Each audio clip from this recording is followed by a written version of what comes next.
We're Sid and Mackie, and we're professional mountain bikers on a quest to race the most unique and challenging mountain bike races around the world and the US. Whether we're racing enduro in the high Andes or short track in our friends' backyards, we're always looking for the next challenge. However, for almost 2 years, Sid's challenge looked a lot more like recovering from injury. She went over 18 months without being able to ride a bike. Now that she's finally training and racing again, I wanted to do something special for her. So I paired up with the Niner Bikes crew to design a custom painted bike. I could probably fry an egg on top of my laptop, it was getting so hot. This project was almost 6 months in the making, but somehow I managed to keep it a secret. You know about this. Are you serious?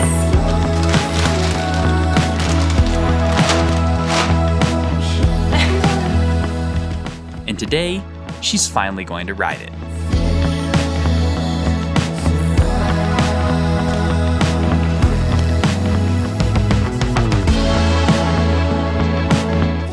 Okay, you guys, it's a very exciting moment.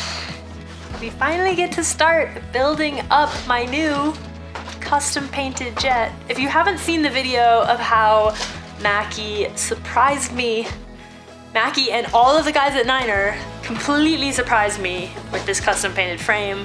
You should definitely go over there and watch that first. But today we're gonna start the build. We are gonna be filming this whole build for Sid Fixes Bikes, and that video will be out on Sunday, hopefully. It'll be a very long, very in-depth video of the build. So in this video, we're going to not go super in-depth on that, but I am gonna run through everything that I will be putting on the bike. So we have had all these parts for over a year now.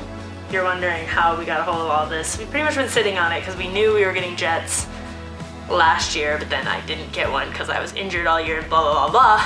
The point is, we have the parts. And then we pretended that we weren't going to get one so I could surprise you. And then Mackie lied to me. So this is the Fox Factory 34. It's 140 mil of travel, transfer dropper post, and I'm a bit excited because this is my first time trying a 175 mil dropper post. So we put dropper posts on pretty much, actually not pretty much, on literally all of our bikes except for road bikes and sometimes even those, because you can just descend so much better when you can put the seat down and get the saddle out of your way. And the trend these days is just longer and longer dropper posts, which is amazing for someone like me who has very long legs. Nice sketchy pan down. Do you need 175?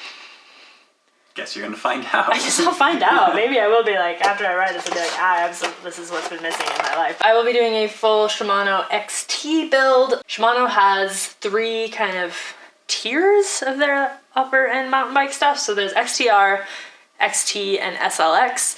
The difference between those 3 is not so much the functionality, but the weight.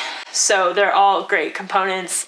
XTR is the lightest and therefore the most expensive. XT is kind of the middle level, and I've always been really happy with XT on the trail bikes. We do XTR on the cross-country bikes because there we're trying to have the bike be as light as possible. Stages, power meter, crank.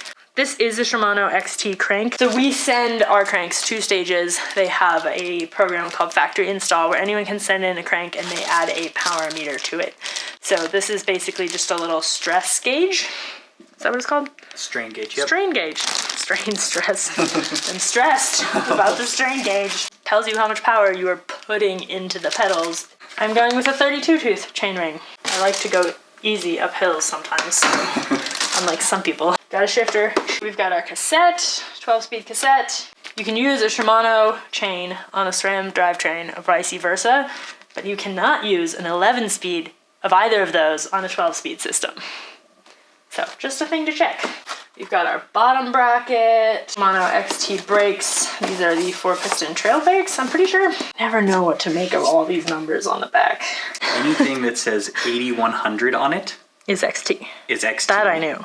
Yeah, so these are XT, but then if they say 8120 on them, they're the trail version of XT. Okay, so these are the 4-piston trail XT brakes, which are great brakes. Yep. And I will be doing 180 mil rotors, front and rear, which means I will need one of these doohickeys, another commonly forgotten item. This is a brake mount adapter because the frame can run a 160 on the back, but if you want a 180 rotor, you need the adapter. You want to tell the people about the time that you rode a bike for like months without the adapter? It was not months. Or with the adapter when you didn't need an adapter? Correct. It was that. Yes.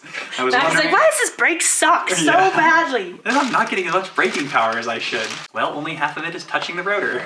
And I'm noticing we're missing something. Oh, what are we missing? Grips. Yes, we are. Okay, we're gonna have to harvest the grips off another bike, so that's not gonna be in this part of the video. Handlebars, stem, water bottle cage, headset spacers. These are the Shimano wheels that we run on all of our bikes, and I can't remember what they're called. The MA120s, the XTs. Such a catchy name. They're the Shimano Okay, XT. they're Shimano XT wheels. Oh, tires. Duh. Okay.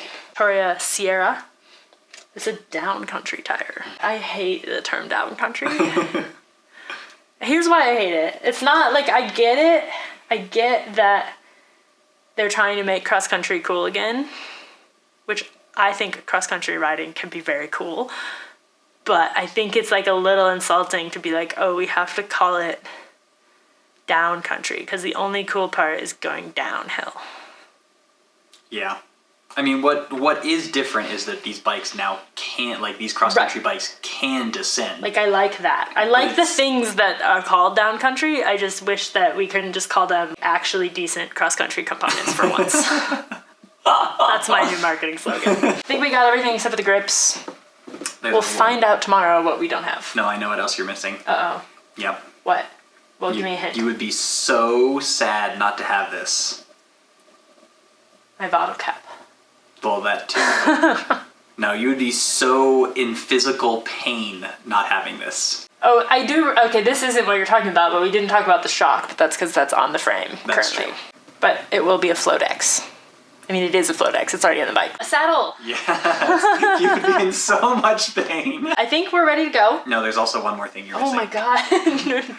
Oh, pedals. Yeah, there you go. Okay, well, what pedals should I run? What do we got over here? Oh, We got a bunch of bits and pieces of pedals. Yeah. Obviously, the brand new orange Baldwins. You're building a new bike. You Yeah. get to put the new pedals on. These are such beautiful pedals. They do such. Expedo does such good colors. Okay. We get to do it tomorrow. Welcome back to the shed. I'm Sid.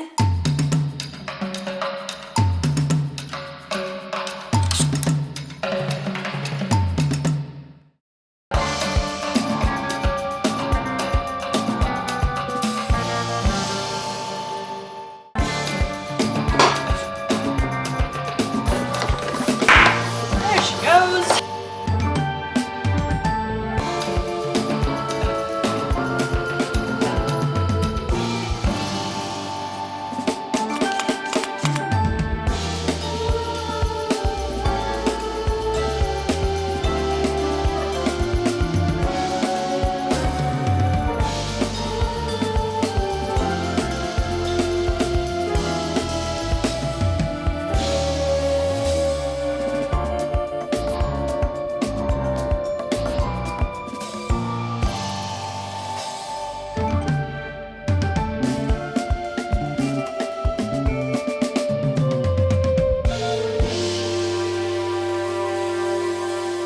She is all built up and ready to go. This is pretty much, I think, gonna be the final build. We are going to do a ride wrap, like frame protector at some point, but we don't have that yet. And I really want to ride this bike. I had a couple of people on the previous video ask, like, are you gonna ride it? Like, why are you just hanging on a wall? Well, it's a bike. It's meant to be ridden. I don't know, I just really believe in using and enjoying the things that bring you joy in your life, and this bike is that for me. It will probably get some scratches at some point. Like I said, we're gonna do a ride wrap, so we'll do our best, but you know, that's life. Might make it even prettier, all the memories. Scars are just tattoos with a story. It's like the same thing. Something the bike like is a that, scratch. yeah, exactly. Yeah. But we're gonna hopefully get through the first ride without any scratches. I will cry the first time it gets a scratch. Yeah. Well, yeah. But it won't be the end of the world. We're gonna go ride a trail here in Los Alamos called Quemazon. There's not very much snow. The parts that are in the sun have fully dried out, And this trail gets a lot of sun and is mostly rock, so we're optimistic that it won't be wet. There might be some ice patches. There you go. Hi, boo-boos. It's okay. So far, dry. Very dry, actually. New Mexico's weird, man. It's like snow, dust, snow, dust, snow, dust.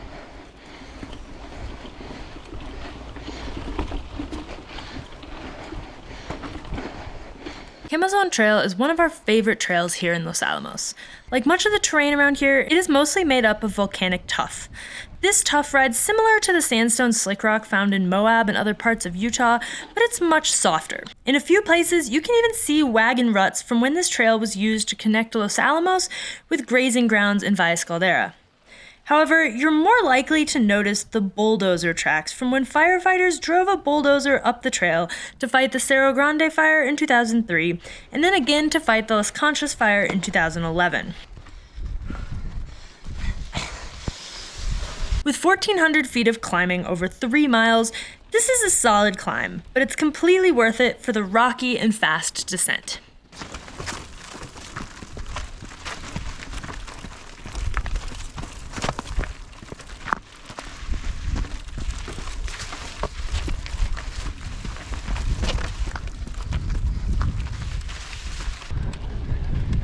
Got weird. Yeah.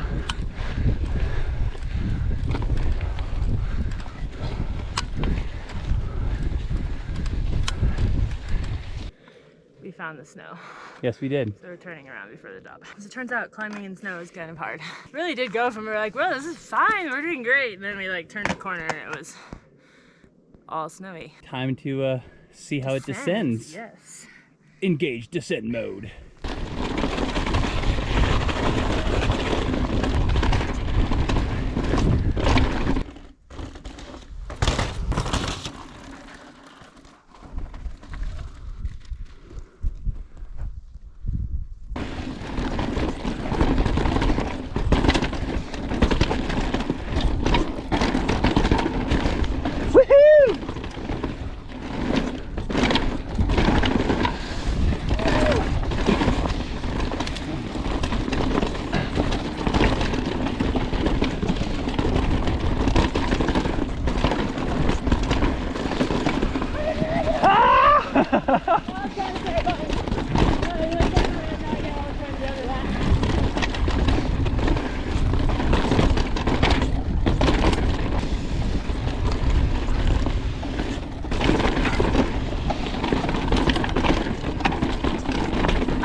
Nice.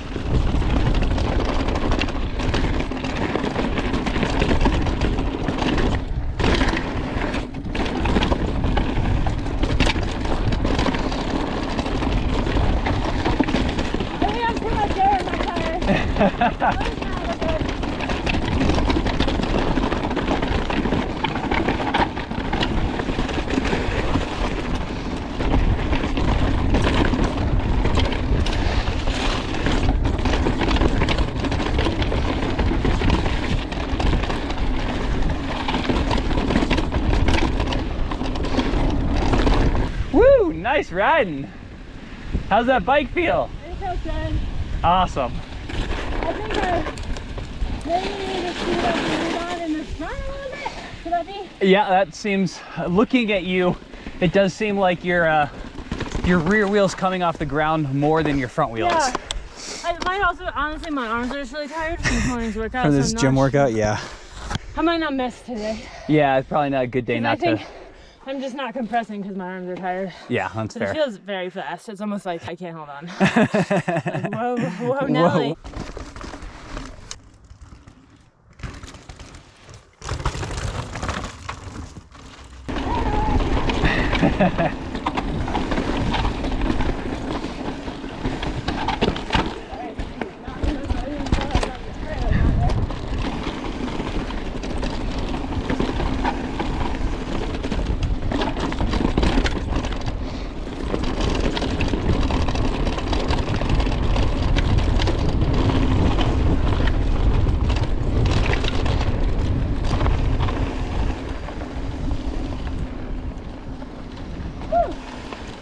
Yeehaw!